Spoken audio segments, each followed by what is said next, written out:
자, 정치를 보는 세 가지 시선이라고 하는 큰 주제 아래 우리가 지난번까지 해서 아리스토텔레스를 끝냈어요. 꽤 여러 차례 아리스토텔레스를 했는데 그 중에서 니코마스 윤리학을 여러 차례 강의를 했습니다. 대단히 중요한 겁니다. 아리스토텔레스를 이해한다는 것은 근대 정치 사상에서 예컨대 헤겔, 그다음에 현대 정치사에서 무슨 마이클 샌들 같은 사람 아주 대단히 중요한 사람이에요. 그래서 극단적으로 얘기하면 아리스토텔레스냐 칸트냐 이게 그 철학사의 가장 중요한 큰 두 가지 산맥입니다. 그 중에서도 이 니코마스 윤리학이 가장 중요하다고 생각해서 제가 여러 차례 강조를 했습니다. 그게 이제 어떻게 보면 고대 정치 사상이라고 이름 붙일 수 있고 그 특징은 선한 정치입니다. 그다음에 이제 오늘부터 한 몇 차례에 걸쳐서 할 얘기는 중세 정치 사상인데 중세라는 건 뭐예요? 기독교 정치 사상이죠. 기독교가 이제 확산된 그래서 기독교적인 세계관으로 이 정치를 바라보던 시대인데 그 기독교 정치, 소위 이제 중체 정치 사상 이런 책들을 보면 거기서 주로 누구를 다루고 있냐면 여기 보면 뭐 나와요. 교회에 관련된 얘기하면서 뭐 교부 철학 얘기하고 있고 그 중에 가장 중요한 게 토마스 아퀴나스. 그다음에 무슨 뭡니까? 아퀴나스 말고 누구예요? 오캄 뭐 이런 사람들, 마르시루스, 오캄 뭐 이런 사람들을 다루고 있어요.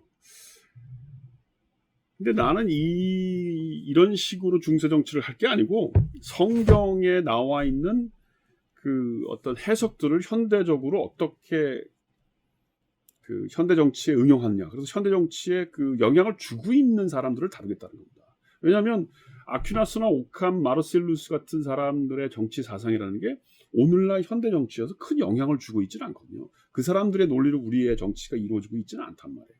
그러니까 무슨 고증학, 소위 옛날에 그런 게 있었어라고 하는 차원에서 중세 정치나 신학적 정치 사상을 연구할 수는 있으나 저로서는 뭐 제 그 입장이 어떠냐면 늘 here and now, 지금 그리고 여기서라고 하는 걸 강조하는 사람이기 때문에 지금 그리고 여기서 우리가 필요한 정치 사상을 뽑아내는 게 중요하지 옛날에 그런 게 있었다.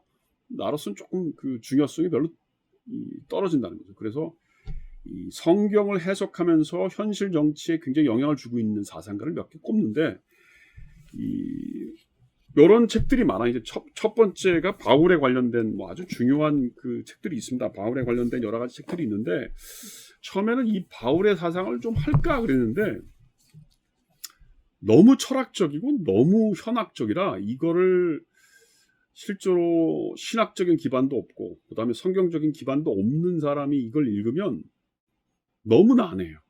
이건 약간 너무 지나치게 순수 철학에 관련돼서 제가 이걸 준비를 하다가 이건 빼자. 그리고 지금 뭘 생각하고 있냐면 이 라이널트 니버라고 하는 사람이 쓴 이 책과 이 소위 이 책이 이제 이 소위 폴 리케라고 하는 뭐 사랑과 정의라고 하는 아주 조그만 책자인데 이 사람은 1930년대 미국에서 목사 활동을 하면서 실제로 정치에도 참여를 했던 사람이고 1930년대. 그리고 이 라이널트 니버의 사상은 국제정치에서 기독교적 현실주의라고 하는 하나의 어떤 사상적인 흐름으로 국제정치 이론에 큰 영향을 준 사람이에요.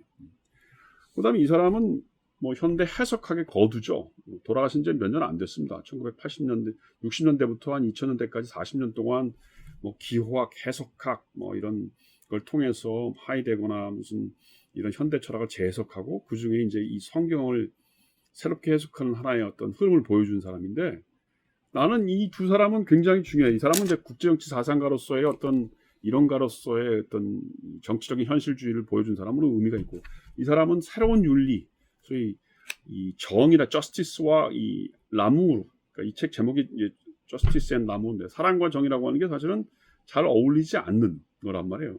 근데 그걸 어떻게 하면 어울릴 수 있게 할까? 라고 하는 것을 보여준 사람이에요. 그러니까 라이널트 니버는 조금 이따 바로 이제 설명하겠지만 저스티스와 이 사랑은 잘 어울릴 수 없는 거라고 하는 사람의 입장을 한다면 그 한 60년 뒤에 태어나서 이제 이 책을 썼던 이 폴 리케라는 프랑스의 철학자는 나무 앤 저스티스 그게 대립되는 게 아니고 서로 융합될 수 있다고 하는 걸 보여준다는 겁니다. 그래서 제가 오늘은 이 두 사람의 강의를 한 몇 번에 걸쳐서 할까 생각합니다. 우선 니버입니다. 사실 니버는 읽기가 그렇게 어려운 사람은 아니에요. 그냥 읽으면 돼요. 이 책 말고 도덕 모랄맨 인모럴 소사이티라고 하는 책을 번역한 책인데 이게 제일 유명하고 요거 정도 읽으면 대충 내용이 뭔지 이해할 수 있습니다. 그리고 이 안에 뭐 그렇게 대단히 철학적인 얘기가 깊이 있는 건 아닌데 그다음에 뭐 빛의 자식과 어둠의 자식들 아마 그것도 그 번역이 돼 있는 걸로 알고 있는데 뭐 그런 정도 읽으면 대충 무슨 말이구나 하는 거 알아요.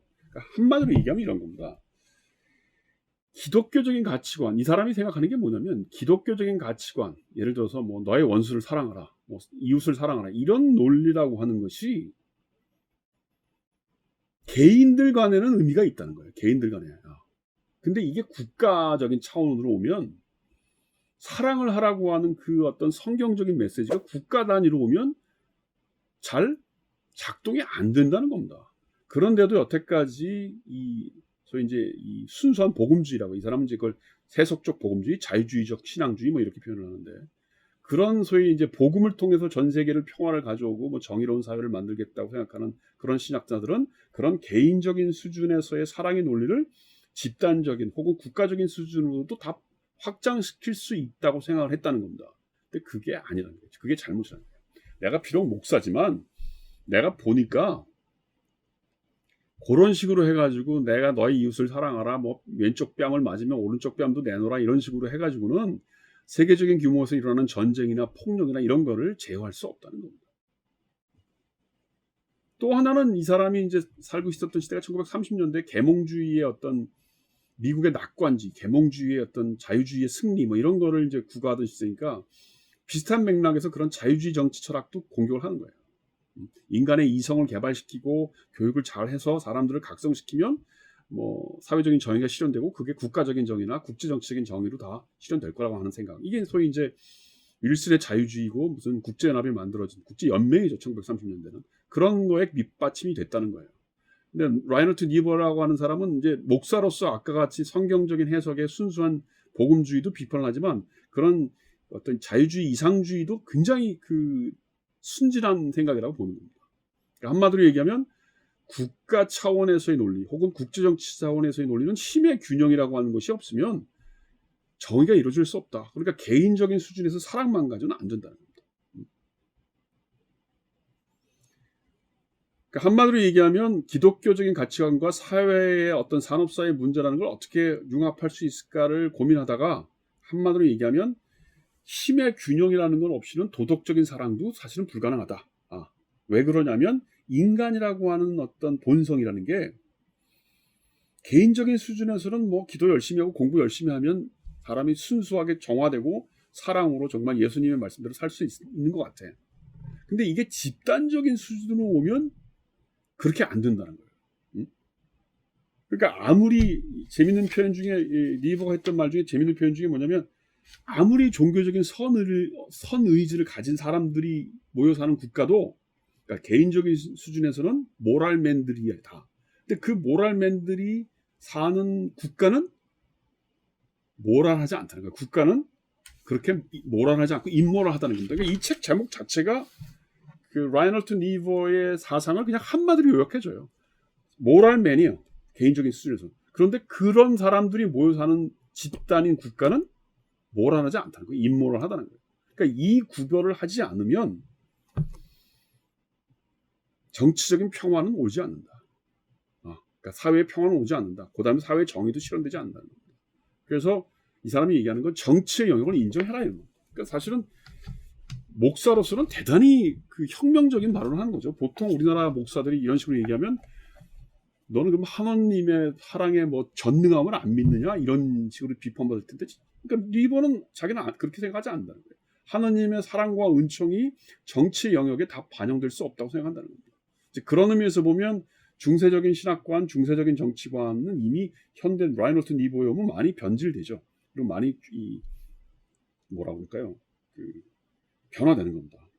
그래서 여기 이제 책을 좀 조금씩 보면서 천천히 보면 이 서문 1960년대판 서문에 보면 내 책의 중심 주제란 이 판본으로 39페이지입니다. 종교적 자유주의 운동과 세속주의 자유주의 운동을 비판하는 것에 집중되어 있다는 겁니다. 그러니까 종교적 자유주의나 세속적 자유주의라는 게 뭐예요? 종교적 자유주의라는 건 뭐야?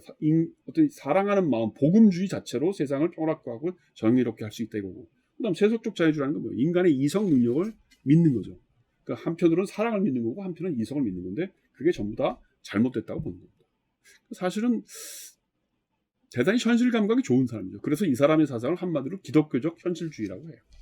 일단은 여기서 끊고 가겠습니다.